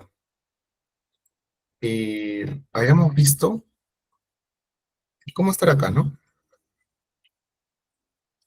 Bueno, habíamos creado tabla participantes, perdón, participante ID, nombre, email.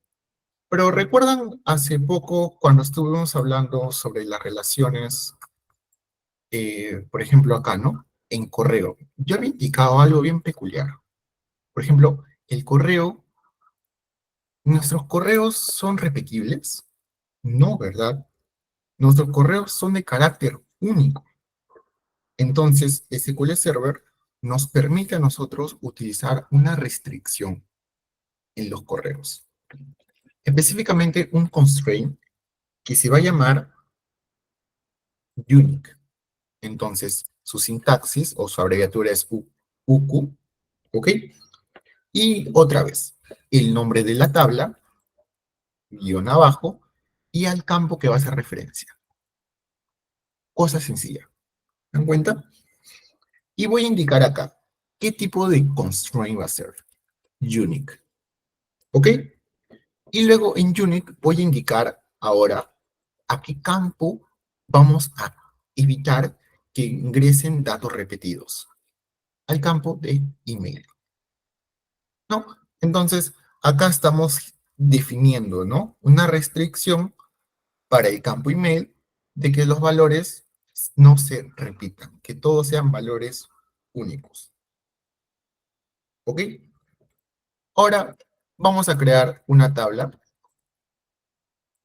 por ejemplo, aparte para los participantes, una nueva tabla que es para los, por ejemplo, tenemos acá los participantes, obviamente, pero ¿son participantes de dónde? ¿No? Son participantes que están al aire. Nosotros debemos indicar a qué evento pertenecen estos participantes. Entonces, vamos a crear una tabla que se va a llamar participantes de eventos. ¿Ok? Vamos a crear esta tabla para unir los participantes con los eventos mismos. ¿De acuerdo? Entonces, vamos a colocar acá. Create table, participantes de eventos.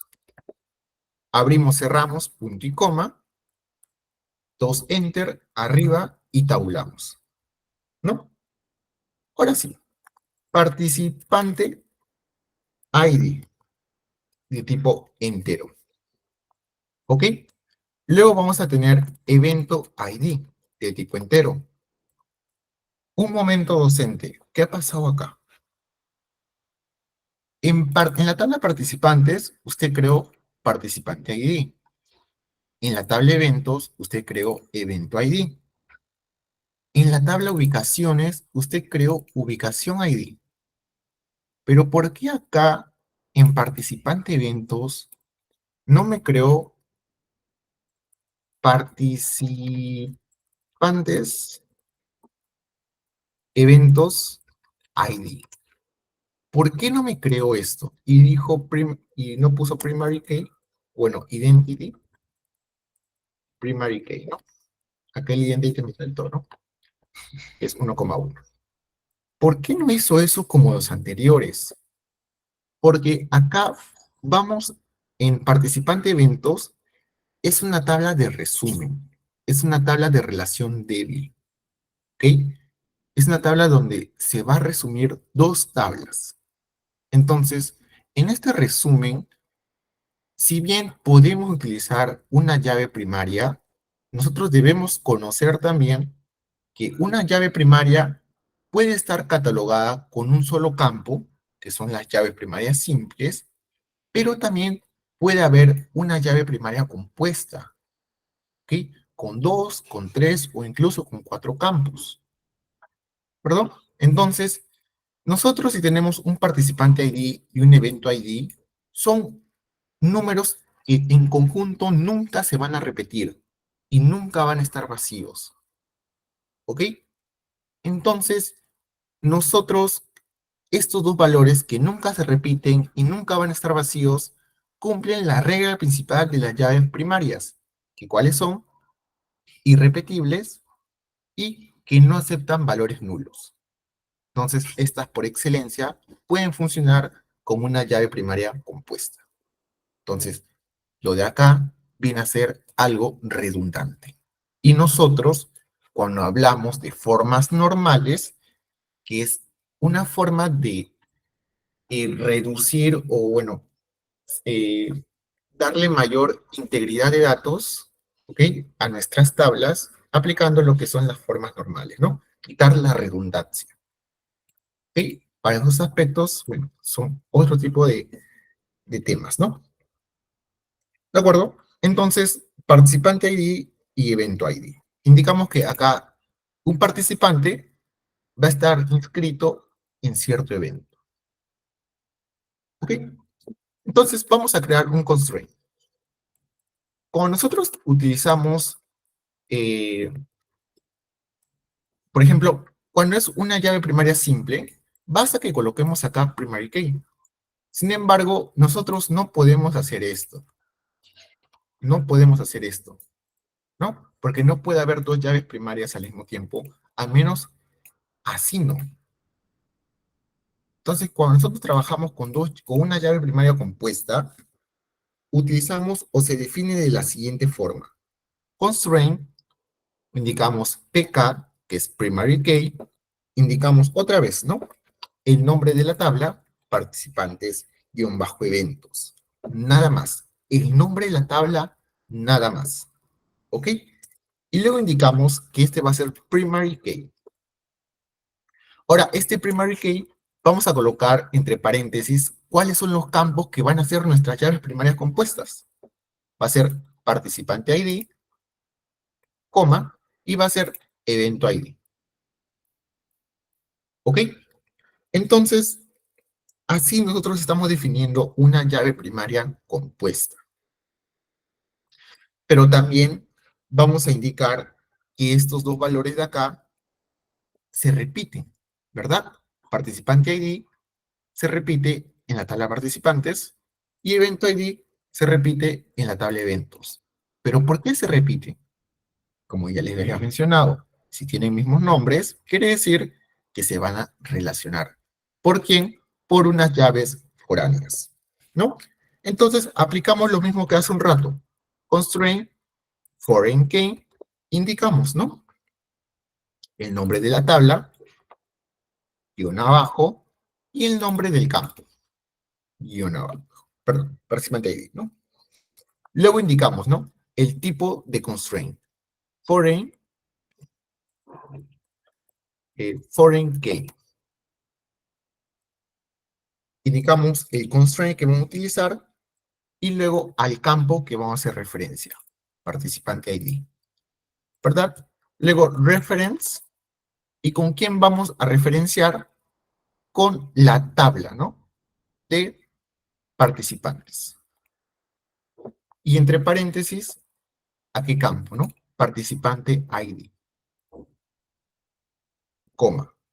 ¿Por qué? Porque nos falta otro constraint, otro foreign key de nuestra tabla participante eventos, guión abajo, con el campo evento ID. Ahora, otra vez, foreign key. Ahora, ¿qué campo vamos a referenciar? Evento ID. Vamos a referenciarlo, ¿cuál? Con la tabla eventos. Entre paréntesis, colocamos el campo de esta tabla eventos, que es evento ID. ¿No? Entonces, así hemos terminado de generar nuestros constraints de llave primaria y nuestros constraints de llaves foráneas. ¿De acuerdo? Ahora sí, ya tenemos suficiente, ya hemos generado nuestras tablas aplicando lo que se llama la integridad de datos a la hora de generar o definir nuestra base de datos. Una forma técnica no se le llama creación de base de datos. Esto se le conoce definición de base de datos aplicando aplicando integridad de datos. ¿Ok? Es cuando nosotros verificamos dentro de la misma base de datos algunos constraints.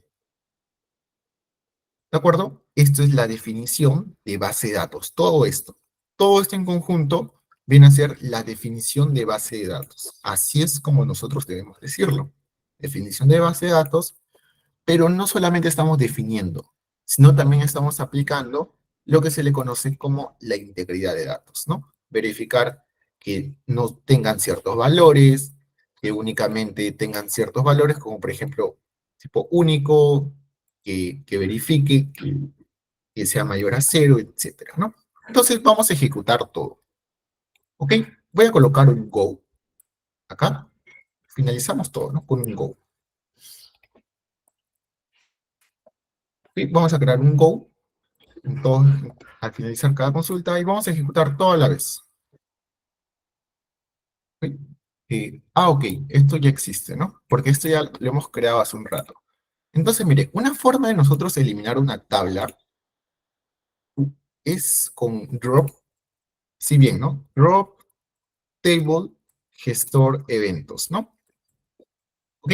Sin embargo, acá nosotros debemos indicar que debemos cerrar relaciones. Y eso utilizamos con un procedure store. Pero sin embargo, no hemos visto procedure store, ¿no? Entonces, otra forma es realizarlo con la interfaz. Le damos a delete, ¿ok? Y luego acá se nos va a aperturar se va a aperturar este cuadro, ¿ok? Y debemos nosotros seleccionar en Close Existing Connections. Con esto vamos a cerrar todas las conexiones que existan. Entonces le vamos a dar cerrar y ahora sí se nos va a eliminar. Porque si no le colocan, posiblemente le va a generar como un pequeño error. Entonces, ahora sí, ¿no? Lo creamos. Ok, la conexión es broken, no es posible. La adaptador, ok. A veces así como les menciono, ¿no? Cuando se elimina una tabla o algo, siempre genera un pequeño error. Entonces, vamos a conectar nuevamente. Ok, voy a crear nuevamente la tabla.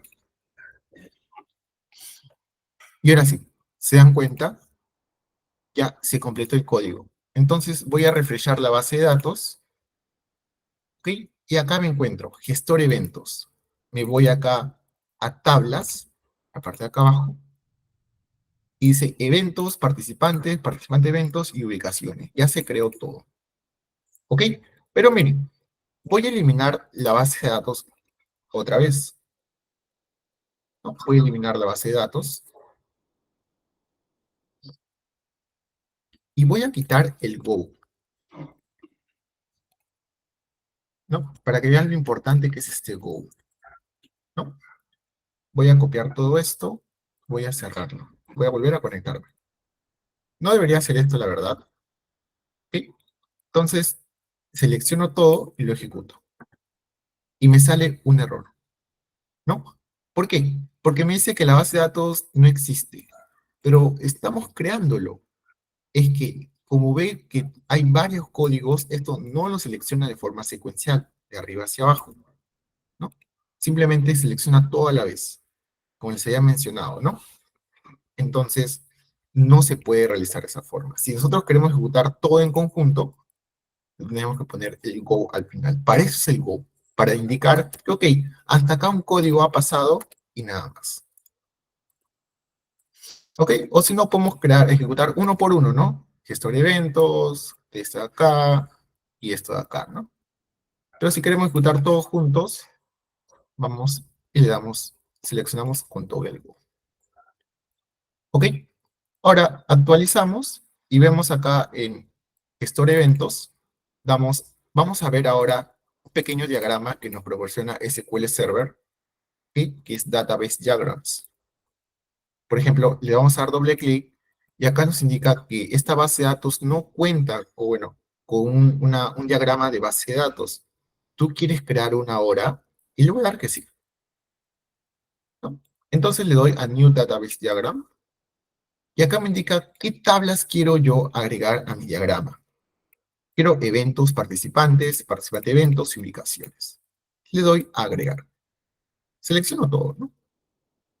Ahora cierro esto y miren, ya me genera mi gráfico, ¿no? Mi diagrama. Y este es el modelo físico. ¿De acuerdo? Vemos acá las llaves y las relaciones como están. ¿Ok? Entonces, esto es un poco de lo que nosotros vamos a poder observar dentro de lo que es el curso de SQL Server que plantea hacerse de sistemas. Lamentablemente se nos ha agotado el tiempo y no hemos podido ver otros aspectos más importantes como los triggers o incluso las transacciones. Pero de todas maneras, vamos a poder observar esto, quizás es que nos vemos en el curso, ¿no? Yo voy a estar dictándolo también y vamos a hablar mucho más a fondo todavía, porque acá hemos hablado de forma general, la verdad. Acá tenemos que explicar por qué, dónde vamos a visualizar esto, o por qué se llama constraint, o por qué tiene esta sintaxis, o qué elementos más podemos ver, etcétera. Hay muchas cosas de cómo realmente en el trabajo lo vamos a ver, ¿no? En base a mi experiencia, al menos en lo que he trabajado, se añade mucha complejidad. ¿Ok? Entonces, lamentablemente, hasta acá nos vamos a quedar. Ahora vamos a proceder a realizar lo que es el sorteo para los dos becados en el curso de SQL Server que vamos a impartir. ¿Ok? Entonces, le voy a pasar ahora con los coordinadores para que puedan aplicar el sorteo y no se olviden de haber generado lo que es su asistencia. ¿De acuerdo? Entonces, espero que les haya servido para poder recordar un poco, ¿no? Quizá tener una noción un poco más sobre lo que es SQL Server. ¿Ok? Entonces, los dejo con los coordinadores y para que les presenten.